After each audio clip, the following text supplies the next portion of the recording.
Good morning students. Good morning sir. हम लोगों का फाइनल एग्जाम खत्म हो गया है और अब आप लोग नए सेशन में नए क्लास में आ गए हैं। ये क्लास 7 है जी सर। आज हम लोग क्लास 7 का जो पहला चैप्टर है पौधों में पोषण, इसके बारे में पढ़ेंगे। ठीक है, जी सर। इसका जो पहला जो टॉपिक है वह है पोषण। आप लोग पिछले क्लास में भोजन एवं उसके घटक के बारे में पढ़े थे ना क्लास 6 में। जी सर। तो सबसे पहले हम लोग कुछ बेसिक डिफिनीशन को समझ लेते हैं, उसके बाद हम लोग आगे पढ़ना शुरू करेंगे इस चैप्टर को। तो जो सबसे पहला जो डिफिनीशन आता है कि सबसे पहले समझेंगे कि पोषण होता क्या है। देखिए इस चैप्टर में भी यहाँ पे बताया गया है पोषण के बारे में। तो सबसे पहले तो समझेंगे कि आखिर ये पोषण होता क्या है। ठीक है, आप लोगों में से किसी को पता है क्या? किसी को पता नहीं है? चलिए सब बचते हैं। सबसे पहले पोषण होता क्या है। देखो जितने भी जीव है ना, जीवों के द्वारा भोजन को प्राप्त करना, सबसे पहले जितने भी जीव हैं वे क्या करते हैं? भोजन प्राप्त करते हैं और उस भोजन का अपने दैनिक जीवन के विभिन्न कार्यों को, जैसे कि पाचन, उत्सर्जन, ठीक है, गति, इन सारी चीजों में उपयोग करना पोषण कहलाता है। इसको हम लोग जैव प्रक्रम भी बोलते हैं, जैव प्रक्रिया। जब आप लोग आगे के क्लास में जाएंगे क्लास 10 में, तो वहां पे आप लोग पढ़ेंगे जैव प्रक्रम के बारे में। जैव प्रक्रम क्या होता है? हमारे शरीर के भीतर विभिन्न प्रकार की घटनाएं होती हैं, विभिन्न प्रकार के कार्य होते हैं, जैसे पाचन, उत्सर्जन, श्वसन। ये सब हम लोगों के जीवन को बनाए रखने के लिए बहुत उपयोगी है। ठीक है, और इसी को हम लोग क्या बोलते हैं? जैव प्रक्रम बोलते हैं। तो जो विभिन्न प्रकार की जैव प्रक्रियाएं हैं उनको संचालित या संपादित करने के लिए किसकी जरूरत है? भोजन की जरूरत है। किसकी? भोजन की।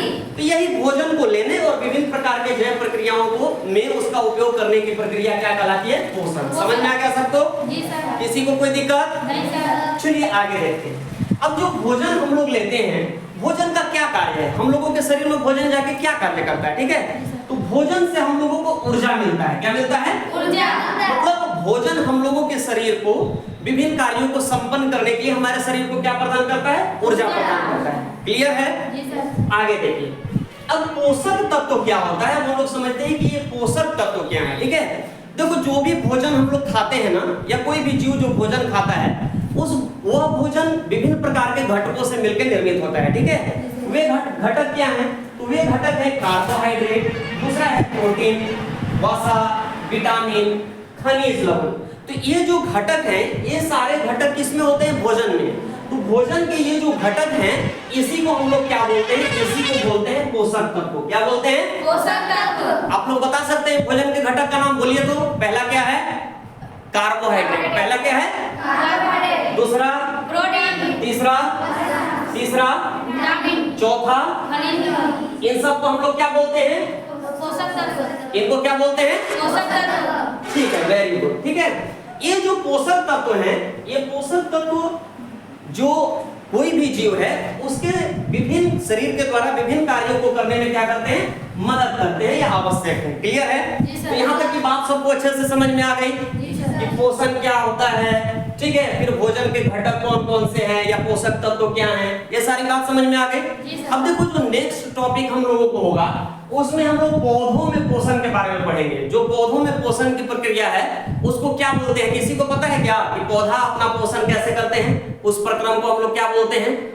किसी को नहीं पता है? देखो जो पौधे हैं ना, वे जो अपना भोजन बनाते हैं उस प्रक्रिया को हम लोग बोलते हैं प्रकाश संश्लेषण। क्या बोलते हैं? प्रकाश संश्लेषण। फोटोसिंथेसिस। ठीक है, तो फोटोसिंथेसिस के बारे में हम लोग नेक्स्ट चैप्टर में पढ़ेंगे। ठीक है, देखिए मैं इसमें छोटे बच्चों को पढ़ा रहा हूं और मैं इसमें बेतला नेशनल पार्क के नजदीक हूं। ये Betla national park tiger project है। अभी भी यहाँ का टेम्परेचर जो है ऑलमोस्ट 44-43 डिग्री है। ठीक है, तो 44 डिग्री सेल्सियस समझ सकते हैं कि कितना ज्यादा यहाँ का टेम्परेचर है, कितना अधिक तापमान है। तो आप सबसे निवेदन है कि आप लोग ज्यादा से ज्यादा पौधरोपण करें। अब बरसात का सीजन आ रहा है, ताकि जो ग्लोबल वार्मिंग का जो समस्या है, इतनी तेजी से जो गर्मी बढ़ रही है, वो गर्मी धीरे धीरे कम हो और लोग आसानी से सहूलियत पूर्वक जी सके। Thank you very much. Channel को सब्सक्राइब कीजिएगा, लाइक कीजिएगा और कमेंट करके बताइएगा कि आप लोगों को कैसा लगा।